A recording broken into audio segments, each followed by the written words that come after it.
Hello मेरे प्यारे बच्चों, तो कैसे हो आप सब। उम्मीद करते हैं आप सब बहुत ही बढ़िया होंगे, मस्त होंगे, जबरदस्त होंगे और आप अपनी पढ़ाई, अपने परीक्षा की तैयारी भी बहुत ही बढ़िया तरीके से कर रहे होंगे।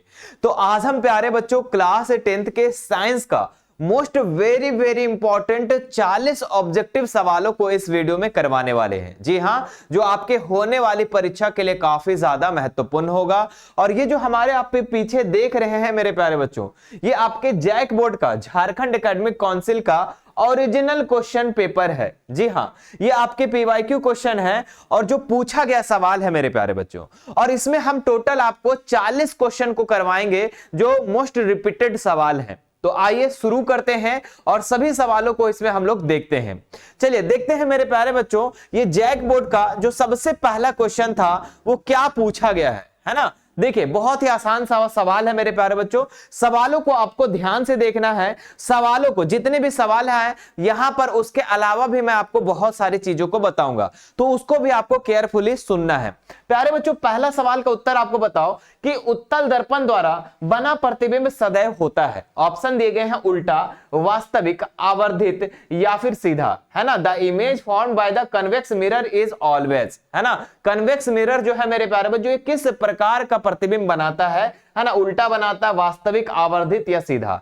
तो मैंने आपको बताया था मेरे प्यारे बच्चों, याद करो कि मैंने आपको क्या बताया था। मैंने आपको बताया था मेरे प्यारे बच्चों कि अवतल दर्पण में, है ना, अवतल दर्पण में हमने आपको 6 फिगर को बताया था और उत्तल दर्पण में हमने आपको 2 फिगर को बताया था, है ना। और दोनों का दोनों फिगर मेरे प्यारे बच्चों कैसा बन रहा था, तो ये आभासी एवं सीधा बन रहा था। दोनों फिगर इसमें आभासी एवं सीधा बन रहा था, तो इसका राइट आंसर हो जाएगा सीधा, है ना। क्या आंसर हो जाएगा? सीधा हो जाएगा। और अगर अवतल पूछा जाता तो यहां पर जो मेरे पर जो प्रतिबिंब जो बनता वो वास्तविक और उल्टा बनता। इस बात को आपको ध्यान में रखना है। चलिए आगे बढ़ते हैं हम लोग नेक्स्ट सवाल पे।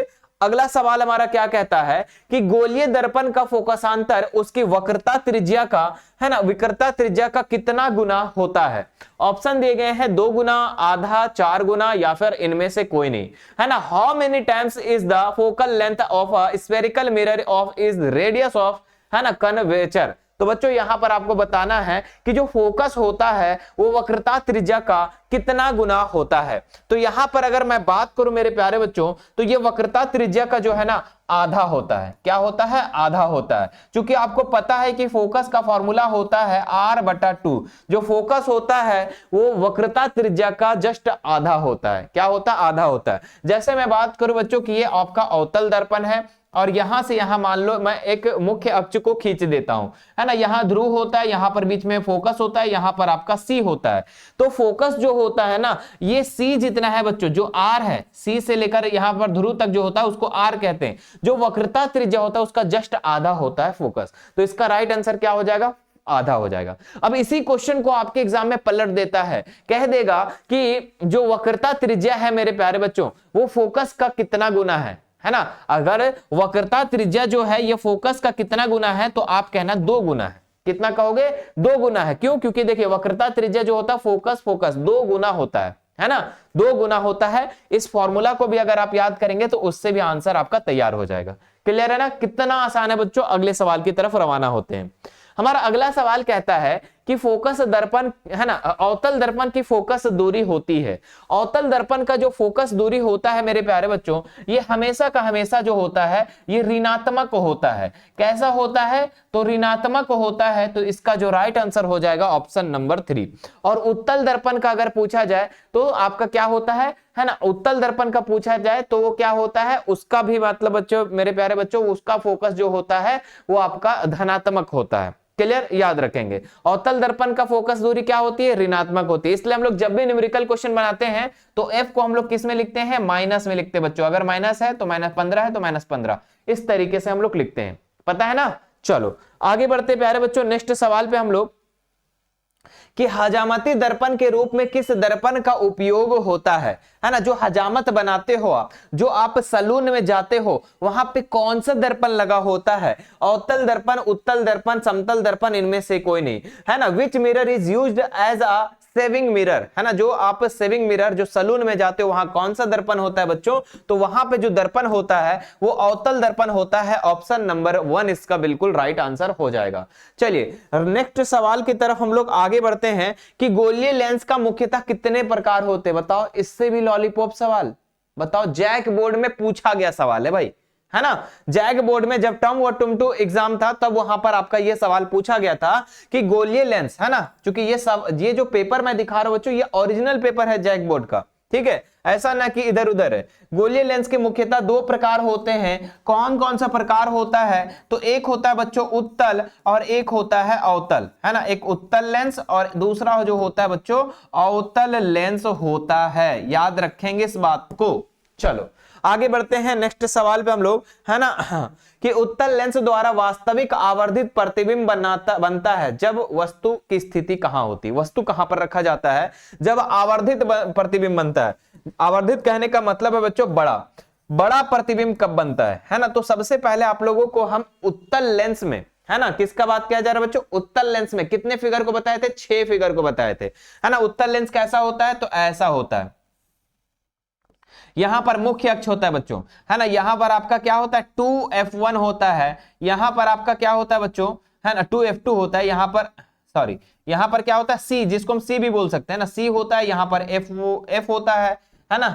यहां पर आपका क्या हो जाएगा f2 हो जाएगा, यहां पर c2 हो जाएगा, या फिर यहां पर f1 है बच्चों, है ना, ये f1 है तो यहां पर 2f1 भी बोल सकते हैं। इस तरीके से भी आप लोगों ने पढ़ा था। तो जब हम वस्तु को यहां पर रख रहे थे बच्चों, है ना, c पर, तो बराबर बन रहा था, है ना, क्या बन रहा था, बराबर फिगर बन रहा था। लेकिन जब हम c और f के बीच में, है ना, मतलब कि मेरे प्यारे बच्चों c का मतलब कि 2f1, है ना, जब 2f1 और f के बीच में जब हम वस्तु को रख रहे थे तो प्रतिबिंब जो बन रहा था मेरे प्यारे बच्चों, ये यहां पर बन रहा था और बड़ा बन रहा था, यानी कि f1 और 2f1 के बीच में, है ना, f1 और 2f1 के बीच में, है ना, 1 नहीं लिखा रहा है, कोई बात नहीं, यहीं पर रखा जाएंगे हम लोग, तब वस्तु कैसा बनेगा, आवर्धित और बड़ा बनेगा, याद रखेंगे।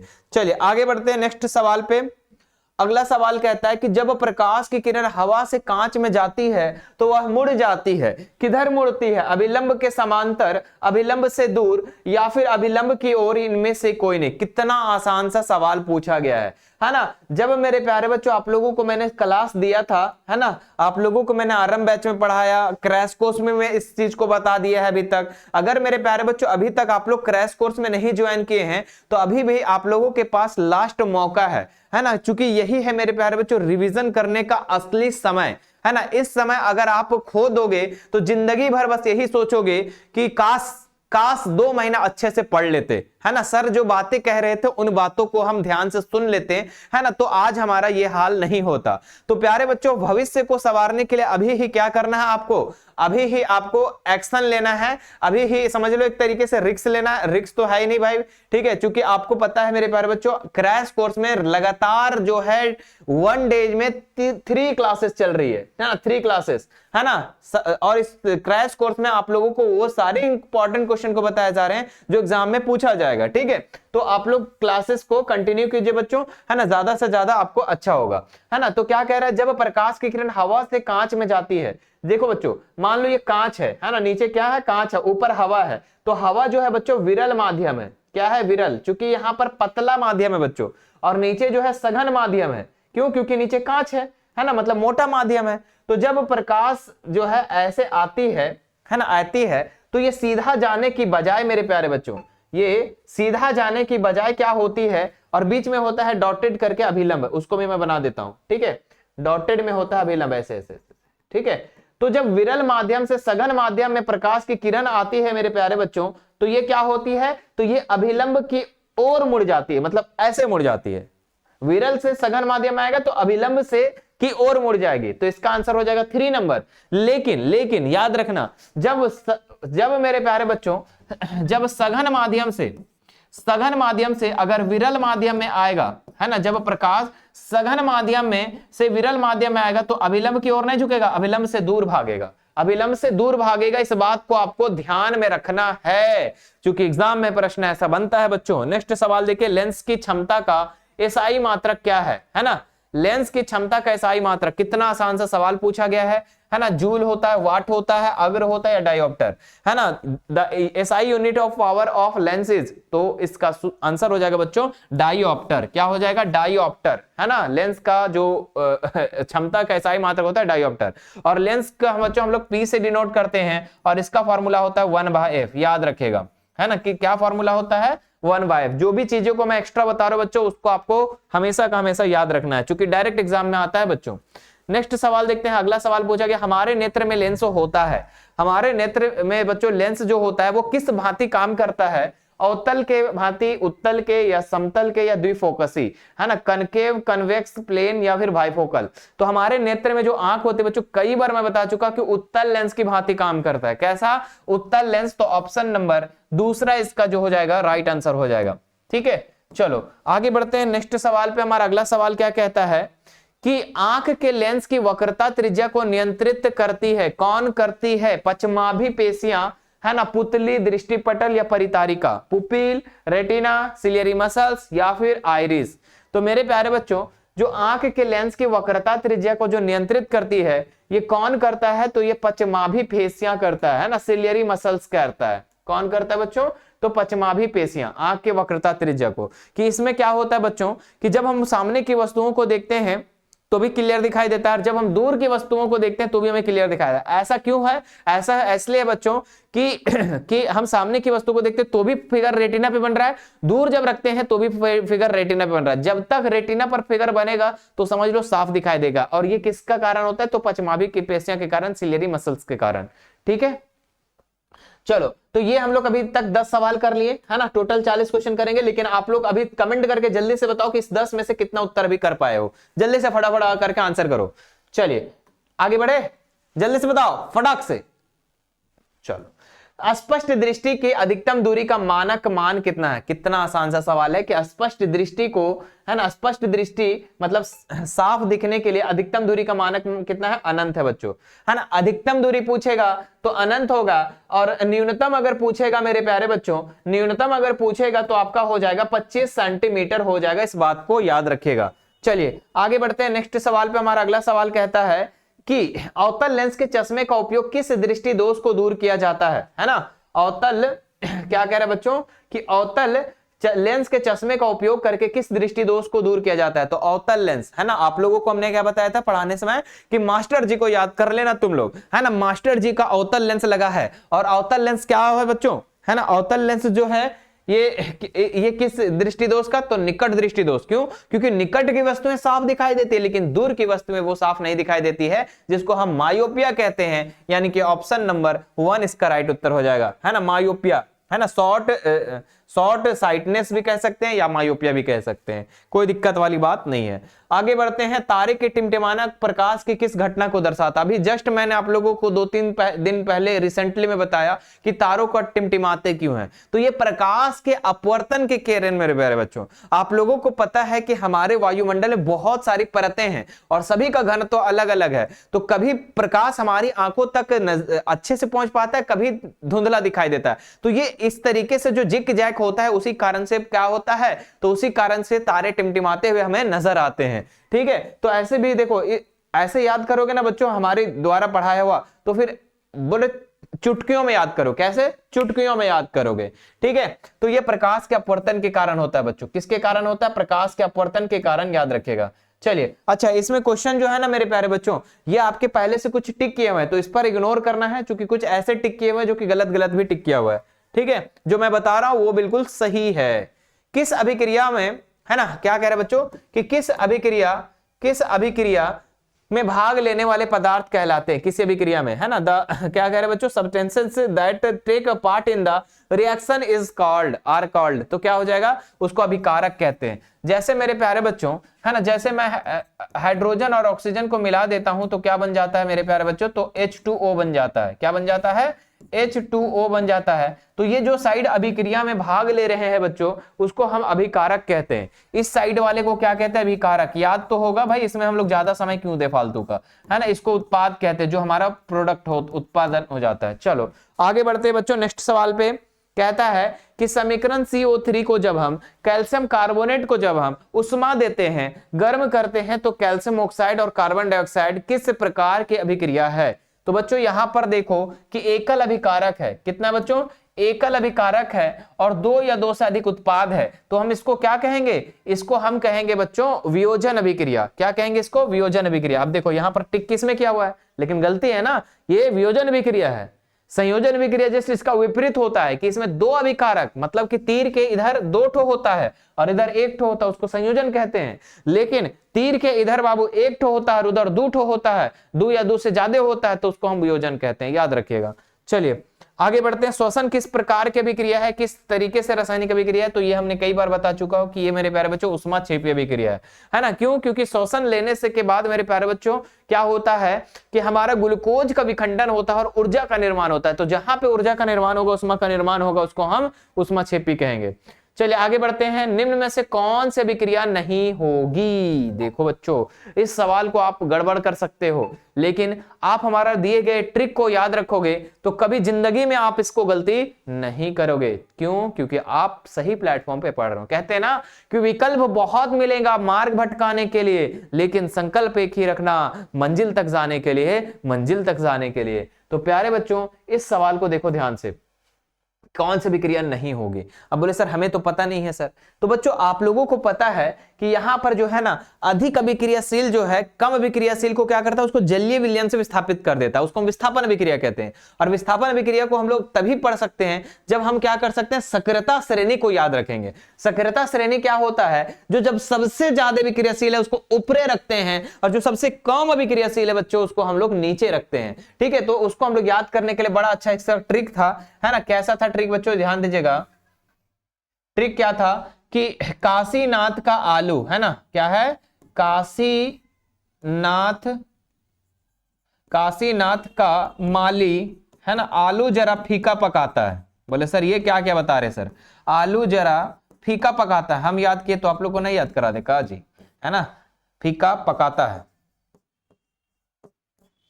कौन है आगे आओ, है ना, क्या है? कौन है आगे आओ। देखो इसको अगर मेरे प्यारे बच्चों आप याद रखते हो ना तो आपको सक्रियता श्रेणी याद हो जाएगा कि कौन सबसे ज्यादा विक्रियाशील है। ठीक है, तो याद रखेगा मेरे प्यारे बच्चों, इसको हम लोग कैसे लिखेंगे? याद रखो काशीनाथ मतलब कि पोटेशियम, के से, Na से सोडियम, है ना, का से हो जाएगा कैल्शियम। काशीनाथ का माली Mg, है ना, M से माली से Mg, आलू से Al, ठीक है, जरा से जेडिंग, है ना, फीका से Pb, है ना, और मेरे प्यारे बच्चों पकाता से, अच्छा फीका से फेरस जी, फेरस, पकाता से Pb, है ना, है से Hg, और मेरे प्यारे बच्चों कौन है? Cu, है से यहां पर क्या हो जाएगा? हाइड्रोजन। ठीक है, इसमें थोड़ा आगे पीछे देख लेना, ये ऊपर हो सकता है या नीचे हो सकता है, मैं भी हमको लगता है यही होगा। आगे आओ Ag और आओ से Au। तो इस प्रकार हमारा क्या होता है, सक्रियता श्रेणी हम लोग याद कर लेते हैं। और हमको पता है मेरे प्यारे बच्चों कि जो अधिक अभिक्रियाशील होगा ना वो यहां पर रहेगा, प्लस के उधर रहेगा अधिक अभिक्रियाशील। क्यों? क्योंकि यही तो इससे अभिक्रिया करके इसको भगा देगा। ये ताकत वाला होना चाहिए, ये वाला जो देख रहे हो ना प्लस में लगा हुआ, ये ताकत वाला होना चाहिए। किससे? इससे, इन सभी से, है ना। तो चलो एक एक करके हम लोग चेक करते हैं। प्यारे बच्चों यहां पर देखो Zn क्या होना चाहिए? बड़ा होना चाहिए। तो देखो फेरस से, तो Zn बड़ा है क्या फेरस से? Zn जो है बड़ा है फेरस से, Zn फेरस से बड़ा, हाँ सर लग तो रहा है बड़ा है, बड़ा है तो ये सही हो जाएगा, है ना। क्यों? क्योंकि जिंक जो है फेरस को क्या कर देगा? विस्थापित कर देगा और यहां पर जिंक सल्फेट बना देगा। मतलब कि मेरे प्यारे बच्चों यहां पर क्या होगा कि जिंक सल्फेट बन जाएगा, जिंक SO4, और फेरस को क्या कर देगा? बाहर कर देगा। क्यों? क्योंकि फेरस क्या है? कमजोर है भाई, जिंक ज्यादा ताकतवर है। इसमें देख लो ये नहीं होगा। हम लोग कुछ गलती नहीं ना कर रहे हैं जी। फेरस जो है, रुको एक मिनट, फीका पकाता है, Zn बड़ा है, ठीक तो है जी। अरे नहीं होगी पूछ रहा है भाई, नहीं होगी पूछ रहा है, अरे हम सोच रहे होगी, ये तो होगा, ये तो होगा, वही सोच रहे इसमें भी आंसर है, इसमें भी आंसर है, कैसे होगा ऐसे? नॉट पॉसिबल बच्चों। आगे देखो, अच्छा इसमें देख लो, देखो जिंक बड़ा है कॉपर से, जिंक बड़ा है कॉपर से, हाँ सर ये भी होगा, सर ये भी होगा। लेकिन यहां पर देखो कॉपर जो है एल्युमिनियम से बड़ा, तो एल्युमिनियम, सॉरी कॉपर से बड़ा है एल्युमिनियम, कॉपर से बड़ा एल्युमिनियम, हाँ सर ये भी है, तो ये भी हो जाएगा बच्चों, ये भी क्या हो जाएगा, ये भी हो जाएगा, ठीक है, ये भी हो जाएगा। लेकिन मेरे प्यारे बच्चों यहां पर देखो, यहां पर देखो आप कि कॉपर जो है, कॉपर जो है, कौन,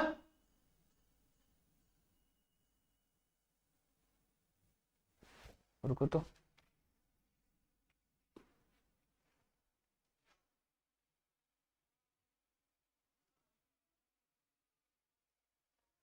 चलिए यहां पर देखो कॉपर जो है कम ताकतवर है जिंक से, देखो कॉपर क्या है, कम है, देखो ई बच्चों यहां पर ज्यादा ताकत होना चाहिए लेकिन कम ताकतवर है, यानी कि ये जो हो जाएगा इसका राइट आंसर है ना, क्या हो जाएगा, ये इसका राइट आंसर हो जाएगा कि ये नहीं होगा, ये नहीं होगा। चलिए आगे बढ़ते हैं नेक्स्ट सवाल पे हम लोग। अगला सवाल कहता है कि निम्न में कौन संतुलित समीकरण है, संतुलित समीकरण पूछ रहा है मेरे प्यारे बच्चों, बहुत ही आसान सा सवाल है ना। देखो तीर के इधर और इधर बराबर होना चाहिए, सोडियम एक है, सोडियम एक है, हाइड्रोजन 4 है, हाइड्रोजन 2 और एक 3 है, नहीं कट गया ऑप्शन। दूसरा देखो फेरस 3 है बच्चों, फेरस 3 है, 4 दूनी 8, हाइड्रोजन 8 है, हाइड्रोजन 4 दूनी 8, ठीक है, ऑक्सीजन 4 है, ऑक्सीजन 4 है, यानी कि ऑप्शन नंबर 2 इसका बिल्कुल राइट आंसर हो जाएगा, ठीक है, बाकी ये सब नहीं होगा। चलिए आगे बढ़ते हैं नेक्स्ट सवाल पे हम लोग। ये देखो बच्चों क्या है, ये जो भी मैं सवाल करवा रहा हूं बच्चों ये आपके पूछे गए सवाल है ना, ये क्या है, पूछे गए सवाल है। अभिक्रिया ZnO और कार्बन को अभिक्रिया करवाने पे Zn और CO को किसका उपचयन हो रहा है, उपचयन मेरे प्यारे बच्चों किसमें हो रही है, ऑक्सीजन की वृद्धि, क्या कह रहा है, ऑक्सीजन की वृद्धि जो हो रहा है किसमें हो रहा है, ऑक्सीजन की वृद्धि किसमें हो रहा है, प्लस किसमें हो रहा है, ऑक्सीजन का, तो यहां पर जिंक ऑक्साइड से जिंक बन रहा है, ये तो अपचयन हो रहा है, उपचयन नहीं हो रहा है, लेकिन कार्बन में ऑक्सीजन जुड़ जा रहा है, तो यहां पर क्या हो रहा है, कार्बन का उपचयन हो रहा है, कार्बन का, कार्बन का है ऑप्शन नंबर 2, समझ में आ रहा है। आपको इधर वाला देखना है ना कि इधर वाला देखोगे गलती कर जाएगा, सिर्फ इधर देखना है कि इधर से इधर आने में अगर ऑक्सीजन जुड़ता है तो इसका उपचयन होगा, ना कि इधर का। अगर इससे इधर आ रहा है तो मेरे प्यारे बच्चों इसमें देखना है आपको, जिंक ऑक्साइड और यहाँ जिंक बन रहा है, मतलब ऑक्सीजन की कमी हो जा रही है, ऑक्सीजन की कमी हो रही है तो अपचयन हो रहा है, किसका अपचयन, जिंक ऑक्साइड का। चलिए आगे बढ़ते हैं नेक्स्ट सवाल पे हम लोग। कौन सा पदार्थ लाल लिटमस पत्र को नीला कर देता है ना, लाल लिटमस पत्र को नीला कौन करता है बच्चों, तो लाल को नीला करता है क्षारक, है ना, क्योंकि आपको पता है कि अम्ल जो है, अम्ल क्या करता है, नीला को लाल करता है, क्या करता है, नीला को लाल करता है, ये आप लोग को पता है, तो अम्ल नीला को लाल करेगा तो क्षारक क्या करेगा, लाल को नीला करेगा, आसान सा सवाल है। चलो है ना, इसका ट्रिक बस एक ही याद रखना, अनिल, अम्ल नीला को लाल करता है, उसके बाद चारों याद हो जाएगा आपको, है ना। चलो नेक्स्ट देखते बच्चों, यहां पर निम्न में कौन दुर्बल अम्ल है, दुर्बल अम्ल पूछ रहा है भैया, HCl तो भाई बहुत ही प्रबल अम्ल है, नहीं ये तो प्रबल अम्ल है, यहां पर दुर्बल अम्ल की बात करें तो ये हमारा हो जाएगा, है ना, CH3COOH, है ना। चलिए आगे बढ़ते बच्चों नेक्स्ट सवाल पे। अम्ल के जलीय विलयन में उत्पन्न होता है, तो अम्ल के जलीय विलयन में क्या होता है उत्पन्न, बताओ, अम्ल में क्या होता है बच्चों, अम्ल खट्टा होता है, अम्ल के में H+ आयन उत्पन्न होता है, अम्ल के जलीय विलयन में क्या होता है, H+ आयन उत्पन्न होता है। और ये भी याद रखेंगे सिर्फ अगर अम्ल रहा तो उसमें H+ आयन नहीं होगा जब तक उसमें जल ना मिला ले, है ना, उसमें जल मिलाएंगे तभी H+ आयन उत्पन्न होगा, याद रखेंगे। चलिए आगे बढ़ते हैं नेक्स्ट सवाल पे। हमारा अगला सवाल क्या है कि दही में कौन सा अम्ल पाया जाता है, मेरे प्यारे विद्यार्थी जी, टार्टिक अम्ल, लैक्टिक अम्ल, फॉर्मिक अम्ल, साइट्रिक अम्ल, तो दही में जो है ये लैक्टिक अम्ल पाया जाता है ना। टार्टिक में कौन सा अम्ल पाया जाता है बच्चों, टार्टिक किस में पाया जाता है, इमली में पाया जाता है, इमली में, है ना। फॉर्मिक जो होता है बच्चों ये चींटी के डंक में होता है, चींटी के डंक में, ठीक है। सिट्रिक अम्ल किस में होता है बच्चों, तो संतरा में होता है, नींबू में होता है, याद रखेंगे सब चीजों को। चलिए आगे बढ़ा जाए। हाँ सर, अम्लीय विलयन का पीएच मान होता है, अम्लीय विलयन का पीएच मान कितना होता है, तो ये 7 होता है, 7 से कम होता है, 7 के बराबर होता है, या फिर 7 से अधिक होता है। तो अम्लीय विलयन का पीएच मान जो होता है बच्चों ये 7 से कम होता है। आप लोग को पता है पीएच स्केल, है ना, जिसमें 0 से लेकर 14 तक की गिनती लिखी होती है, यहाँ पर 7 होता है, 7 से कम जो होता है बच्चों उसको अम्ल कहते हैं, है ना। 7 के बराबर होता है उसको हम लोग क्या कहते हैं, लवण या उदासीन कहते हैं, और जो 7 से अधिक होता है बच्चों उसको हम लोग क्षारक कहते हैं। तो इस बातों को आपको याद होगा, है ना, हम लोग हल्का हल्का बोल करके रिवीजन करवा देते बच्चों को, है ना, याद रखिएगा। चलिए कौन अधिक क्षारीय है, अधिक क्षारीय कौन हो जाएगा, जो सबसे ज्यादा जिसका पीएच मान होगा, तो सबसे ज्यादा पीएच मान कितना है 14, है ना। और सबसे अधिक अम्ल कौन होगा, तो सबसे जो कम पीएच मान होगा। इस तरीके से आंसर लिख सकते हो। विरंजक चूर्ण का रासायनिक सूत्र है बच्चों, आप लोग सभी का सूत्र आप लोग को बढ़िया से क्या करना है, याद कर लेना है। विरंजक चूर्ण का रासायनिक सूत्र होता है CaOCl2, CaOCl2, है ना। अब मेरे प्यारे बच्चों जिप्सम का सूत्र बताएंगे आप लोग, ठीक है, कमेंट करके जिप्सम का सूत्र बताइएगा, प्लास्टर ऑफ पेरिस का सूत्र बताना, ठीक है। मैं जो आज होमवर्क दे रहा हूं समझ लो, है ना, जो उसको आप लोग करना, ठीक है, जिन बच्चों को प्लास्टर ऑफ पेरिस का, जिप्सम का, और बता दूं, और बताऊं, ठीक है, धावन सोडा का भी सूत्र बताइएगा आप लोग, धावन सोडा का भी सूत्र बताना आप लोग, ठीक है। तो इन सभी चीजों को आप लोग को क्या करना है, सूत्र बताना है कमेंट बॉक्स में। चलिए आगे बढ़ते हैं हम लोग। नेक्स्ट, प्रकाश संश्लेषण में ऑक्सीजन बाहर निकलती है। तो प्रकाश संश्लेषण कब होता है बच्चों, जब पेड़ पौधे में आप भोजन बनता है ना, जब वहां पे किचन घर में खाना बनता है, पेड़ पौधे में, पत्तियों में, पेड़ पौधे का किचन घर कहाँ होता है, बोले सर पत्तियों में होता है ना। तो वहां पे जब खाना बनता है तो वहां पे किस किस की जरूरत पड़ती है बच्चों, तो वहां पे ऑक्सीजन की जरूरत पड़ती है, सॉरी कार्बन डाइऑक्साइड की जरूरत पड़ती है, जल की जरूरत पड़ती है, ग्लूकोज की जरूरत पड़ती है, खनिज लवण की जरूरत पड़ती है, ठीक है। तो प्रकाश संश्लेषण जो है ऑक्सीजन निकालता है किससे, जल से, क्योंकि जल में क्या होता है H2O, ऑक्सीजन की मात्रा भी होती है, इसलिए इसी से निकलता है। चलिए आगे बढ़ते हैं बच्चों नेक्स्ट सवाल पे। अनॉक्सिक शोषण के फलस्वरूप क्या बनता है, अनॉक्सिक शोषण जिसमें क्या हो बच्चों, जिसमें क्या हो जिसमें बिना वायु का, बिना ऑक्सीजन का, है ना, बिना ऑक्सीजन का जिसमें शोषण होता है उसको हम एथिल एल्कोहल कहते हैं, याद रखिएगा। निम्नलिखित में कौन परजीवी है, परजीवी कौन है बच्चों, है ना। परजीवी अगर देखें हम लोग तो प्लाज्मोडियम है ना, और ये कैसे जीव है, एक कोशिकीय जीव है। कैसे जीव है, एक कोशिकीय जीव है, एक कोशिकीय, एक कोशिकीय, है ना, एक कोशिकीय जीव है, ठीक है, याद रखेंगे। चलिए आगे बढ़ते बच्चों नेक्स्ट सवाल पे हम लोग। अगला सवाल कहता है कि रुधिर का तरल भाग को क्या कहते हैं। रुधिर का मतलब होता है बच्चों ब्लड, और ब्लड का तरल भाग को हम लोग कहते हैं प्लाज्मा। क्या कहते हैं, प्लाज्मा कहते हैं, इस बात को याद रखिएगा, है ना।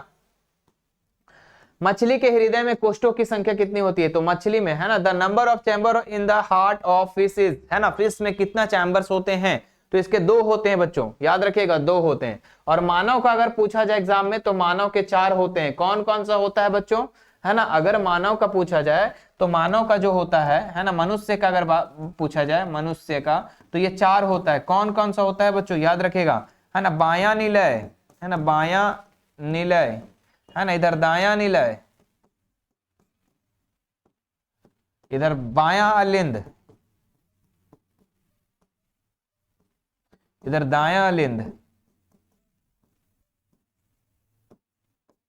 चलिए याद रहेगा, हाँ सर, है ना। मनुष्य में वृक्क एक तंत्र का भाग है जो संबंधित है। तो वृक्क जो है बच्चों, जो किडनी जो है ना, वो किसका भाग है, तो वो बताना है पोषण से, श्वसन से, उत्सर्जन से या परिवहन से। तो वृक्क में क्या होता है, मूत्र बनता है ना, तो मूत्र कहां जाएगा, उत्सर्जन भाग से, उत्सर्जन तंत्र का भाग है ये, याद रखेगा। आगे बढ़ते हैं बच्चों नेक्स्ट सवाल पे। मैग्नीशियम पाया जाता है, किस में पाया जाता है बताना है आपको, है ना। Magnesium is the found in, है ना, क्लोरोफिल में, लाल रक्त कण में, वर्णी लवक में, या फिर श्वेत रक्त में, बताना है आपको। तो इसका आंसर हो जाएगा क्लोरोफिल जो है ये, सॉरी मैग्नीशियम जो है किस में पाया जाता है, मैग्नीशियम पाया जाता है क्लोरोफिल में। किसमें मुकुलन विधि द्वारा जनन होता है ना, अमीबा में, हाइड्रा में, स्पाइगोरा में, या फिर म्यूकर में, है ना। किसमें जो होता है, बडिंग होता है बच्चों। बडिंग किसमें होता है, मुकुलन विधि किससे जनन होता है बच्चों, तो हाइड्रा में होता है। हाइड्रा का चित्र आप लोगों को पता है बच्चों, ऐसा न होता है और फिर यहां से निकलता है ऐसे, है ना, ठीक है, हमें बनाना नहीं आ रहा, आप लोग बना लेना ऐसे करके, ठीक है। हाइड्रा यहां से बनता है, फिर ये अलग हो जाता है ना, तो ये हाइड्रा का क्या होता है, मुकुलन होता है बच्चों, याद रखेगा, है ना। अमीबा में कैसा जनन होता है, तो उसमें द्विखंडन होता है, याद रखेंगे। चलिए आगे बढ़ते हैं नेक्स्ट सवाल पे। एड्स रोग किसके कारण होता है, जीवाणु के कारण, विषाणु के कारण, फंगस के कारण, प्रोटोजोआ के कारण। तो यहां पर एड्स जो होता है बच्चों, ये विषाणु के कारण होता है, वायरस होता है बच्चों एड्स, ठीक है, याद रखेगा। ऑप्शन नंबर 2 इसका राइट आंसर हो जाएगा, ठीक है। पराग कोष में होते हैं, कई बार आप लोगों को बताए हैं बच्चों, पेड़ पौधे में जो है पराग कोष होते हैं। किस में होते हैं, पराग कोष में जो होते हैं परागकण होते हैं। यही परागकण क्या करता है बच्चों, ये स्त्री केसर में जाता है ना, स्त्री के वर्तिकार्ग में जाता है और जनन प्रक्रिया को आगे बढ़ाता है। तो परागकोष में क्या पाया जाता है, परागकण पाया जाता है ना। और परागकोष किसका भाग है, पुंकेसर या स्त्री केसर का, तो बोलना पुंकेसर का भाग है। वर्तिकार किसका भाग है, तो बोलना स्त्री केसर का भाग है। सब बता दिए बच्चों, सब का सब बता दिए हैं, एक भी क्वेश्चन नहीं छोड़ना है, ठीक है। पूर्ण विकसित अंडाशय क्या होता है, अगर एक अंडाशय पूर्ण विकसित हो जाए, पूर्ण पूरा बन जाए, तो उसको हम कहते हैं फल। क्या कहते हैं, फल कहते हैं, याद रखे ना। अगले सवाल की तरफ रवाना होते हैं। उससे पहले मैं बता दूं बच्चों कि 3 सवाल हमारे पास बचे हुए हैं और तीनों सवाल को करने से पहले मैं कहूंगा कि इस वीडियो को अभी तक लाइक नहीं की तो लाइक कर देंगे, चैनल पर फर्स्ट बार है तो चैनल को सब्सक्राइब कर दीजिएगा। और अगर अभी तक आप लोग क्रैश कोर्स में नहीं ज्वाइन किए तो क्रैश कोर्स आप लोग ज्वाइन कर सकते हैं, आपकी इच्छा होगी तो, ठीक है। बाकी जो बच्चे यहाँ पर हजारों की, कई हजार की संख्या में बच्चे क्रैश कोर्स में ज्वाइन करके और अपना लाभ उठा रहे हैं और अपना बोर्ड परीक्षा की बढ़िया से बढ़िया तैयारी कर रहे हैं, अपना टॉपर बनने का सपना को पूरा कर रहे हैं, तो अगर आपको भी जरूरी है तो आप भी ज्वाइन कर सकते हैं। साथ ही साथ मेरे प्यारे बच्चों, ठीक है, मैं आपको ये जो भी क्वेश्चन पेपर बताया, आपको हमने 2022 के क्वेश्चन पेपर को बताया, ठीक है। आप कहेंगे सर अभी तो 2026 है, 2022 को क्या करेंगे? प्यारे बच्चों, आप लोगों को पता है एग्जाम की तैयारी के लिए हम लोग क्या करते हैं, प्रीवियस 5 से 10 साल प्रश्नों को क्या करते हैं, कंप्लीट करते हैं। और क्रैश कोर्स में हम लोग 2011 से लेकर के 2026-25 तक का हम लोग को प्रश्नों को क्या कर रहे हैं, सॉल्व कर रहे हैं। साथ ही साथ यहाँ पर आपके 2022 के क्वेश्चन पेपर है। आपको अगर यूट्यूब पर मेरे प्यारे बच्चों 2023 के क्वेश्चन पेपर चाहिए या कहीं भी चाहिए तो आप 2023 लिख देंगे कमेंट बॉक्स में। क्या लिखना कि कमिंग सून 2023 आप लोग लिखकर भेजना कि हमें 2023 का पेपर चाहिए। फिर जिनको चाहिए 2024 का तो 2024 का लिख दीजिएगा। और मेरे प्यारे बच्चों, आपको अगर सभी का चाहिए, 2022 का, 23 का, 24 का, 25 का, चारों साल का चाहिए तो नीचे कमेंट बॉक्स में भरिएगा सर ये सीरीज को पूरा कंप्लीट कीजिए, है ना। हर सब्जेक्ट का आपको 2022 से लेकर 25 तक का सेशन मैं करवा दूंगा, इसी तरीके का रिकॉर्डिंग वीडियो करके उसके बाद आप लोग क्या करेंगे, उसको कंप्लीट करेंगे। क्योंकि मैं चाह रहा था कि इसको लाइव सेशन में ले लूं, लेकिन लाइव सेशन में टाइम ज्यादा चला जाता है बच्चों प्रीवियस ईयर क्वेश्चन में। हाँ, लाइव सेशन में तब अच्छा लगता है जब आप क्वेश्चन को सॉल्व करना स्टार्ट करते हो, लेकिन इसमें आप लोग को लाइव सेशन में नहीं, मैं चाहता हूं कि आपको कम से कम समय में, है ना, 20 से 25 मिनट में, कितना टाइम हो गया, 31, है ना, हम मतलब कि आधे घंटे के आसपास में हम लोग क्या करें, सभी प्रश्नों को कर ले। और यही 40 क्वेश्चन को अगर हम लाइव में लेते तो 1 घंटा 10 मिनट 5 मिनट हो ही जाता है, ठीक है। और उसमें बोलेंगे सर फास्ट करेंगे, तो फास्ट नहीं होता है बच्चों। यहाँ पर क्या होता है ना, वहां पर कमेंट में बात चल ही जाएगी, है ना, बात करना वहां बनता ही है, लेकिन यहाँ पर हम लोग बातचीत नहीं कर रहे हैं, बस डायरेक्ट आप लोग को आंसर देखना है, समझना है और आगे बढ़ना है। क्या करना है, आगे बढ़ना है बच्चों, ठीक है। तो इस वीडियो को आप लोग ज्यादा से ज्यादा लाइक करना और सभी बच्चों तक शेयर कर देना ताकि मैं इस सीरीज को पूरा कंप्लीट कर सकूं, है ना। चलो अब आप आगे देखते हैं। आणविकरणीय ऊर्जा स्रोत है। आणविकरणीय क्या होता है बच्चों? वैसे मेरे प्यारे बच्चों, वैसे स्रोत जो क्या हो, जो एक बार अगर वैसा संसाधन जो क्या हो, एक बार यूज हो, फिर उसके बाद उसको बनने में लाखों करोड़ों वर्ष लग जाए, है ना। तो इसमें देखेंगे पवन तो अनवीकरणीय नहीं होगा, ये तो नवीकरणीय होगा। क्यों? क्योंकि जब तक सूरज चांद रहेगा, हवा रहेगा, तब तक हम क्या करेंगे, ऊर्जा को निर्माण करते रहेंगे, तो ये तो नवीकरणीय हो गया। कोयला जो है मेरे प्यारे बच्चों, ये अनवीकरणीय में हो जाएगा। क्यों? क्योंकि देखो कोयला को हम लोग बहुत ज्यादा प्रयोग करेंगे तो एक टाइम ऐसा आएगा जब खत्म हो जाएगा, ठीक है, तो ये अनवीकरणीय में आ जाएगा। बाकी सूर्य भी नहीं होगा, सूर्य खत्म होगा तो दुनिया धरती खत्म हो जाएगा भाई। इधर जल खत्म होगा तो भाई हम लोग निपट जाएंगे, है ना। ये सब क्या है, ये नवीकरणीय है। जब तक जल रहेगा तब तक हम उत्पादन करते रहेंगे। सूर्य रहेगा, सूर्य के प्रकाश से हम लोग, सोलर प्लेट से हम लोग काम करते रहेंगे, ठीक है। चलिए आगे बढ़ते हैं मेरे प्यारे बच्चों। नेक्स्ट सवाल में हम लोग देखते हैं कि सौर ऊर्जा को सीधे विद्युत ऊर्जा में बदलने वाली युक्ति को क्या कहते हैं। सौर ऊर्जा से, जब हम सूरज से क्या करते हैं, ऊर्जा को उत्पादन करते हैं और उसे विद्युत ऊर्जा में चेंज करते हैं, उसको हम लोग क्या कहते हैं बच्चों? सूखा cell, Nippo cell, Eveready cell या सौर सेल? सौर सेल कहेंगे उसको, सिंपल। सोलर प्लेट वगैरह घरों में देखे है ना, क्या करते हैं, सूरज की रोशनी से हम क्या करते हैं, उसका ऊर्जा को प्राप्त करके हम लोग उसको विद्युत ऊर्जा में चेंज करते हैं। सौर ऊर्जा को विद्युत ऊर्जा में चेंज करने को हम लोग क्या कहते हैं, सौर सेल कहते हैं। तो ऑप्शन नंबर 4 इसका बिल्कुल परम सत्य उत्तर हो जाएगा बच्चों। चलिए आगे देखते हैं और ये हमारा रहता है लास्ट सवाल। क्या है, निम्नलिखित में कौन मुख्यतः जैव गैस का संगठक है ना। कह रहा है हाइड्रोजन, मीथेन, एथेन, ब्यूटेन, है ना। Which one the following the mainly of the constitution, है ना, ऑफ बायोगैस। तो कौन सा हो जाएगा इसमें, मीथेन हो जाएगा बच्चों, है ना। जैव गैस का संगठन जो हो जाएगा इसमें मीथेन हो जाएगा। याद रखेगा मीथेन का सूत्र होता है CH4, याद रखेगा मीथेन का सूत्र होता है CH4, डायरेक्ट एग्जाम में आता है बच्चों, है ना। इसका अगर हम लोग संरचना बनाए तो ऐसे बन जाएगा, C का चारों साइड कार्बन लग जाएगा, एक बॉन्ड लग जाएगा, खत्म। तो इस तरीके से, है ना, CH4 ही ना होता है मीथेन, हाँ ठीक है CH4, ठीक है। तो इस तरीके से हमारा 40 क्वेश्चन हम लोग कंप्लीट किए बच्चों। और आज हम लोगों ने कितना किया कंप्लीट, 2022, ठीक है। और आप लोग कमेंट बॉक्स में लिखना 2022 डन, है ना। कमिंग सून 2023, 24, 25, 26, 27 जो भी है लिख देना, ठीक है। और आप लोग को पूरा सीरीज चाहिए तो जितना ज्यादा शेयर कर सकते हो पूरे झारखंड में मेरे प्यारे बच्चों, जितने भी जैक बोर्ड के स्टूडेंट होंगे 2026 में एग्जाम देने होंगे, सभी लोगों तक ये वीडियो पहुंच जानी चाहिए। ये आप लोगों को हम जिम्मेदारी दे रहे हैं और इस जिम्मेदारी को आप अच्छे से निभाएंगे। चलिए बाय बाय, टेक केयर मेरे प्यारे बच्चों, फिर मिलेंगे, है ना। और अगर आप लोग अभी क्रैश कोर्स में नहीं ज्वाइन किए, नीचे हेल्पलाइन नंबर दिए गए हैं, आप लोग उससे भी ज्वाइन कर सकते हैं। हमारा जो सारी क्लासेस चलता है वो हमारा एप्लीकेशन पर चलता है पूरे फुल डेडिकेशन के साथ, है ना, तो ज्वाइन कर सकते हैं। Bye bye.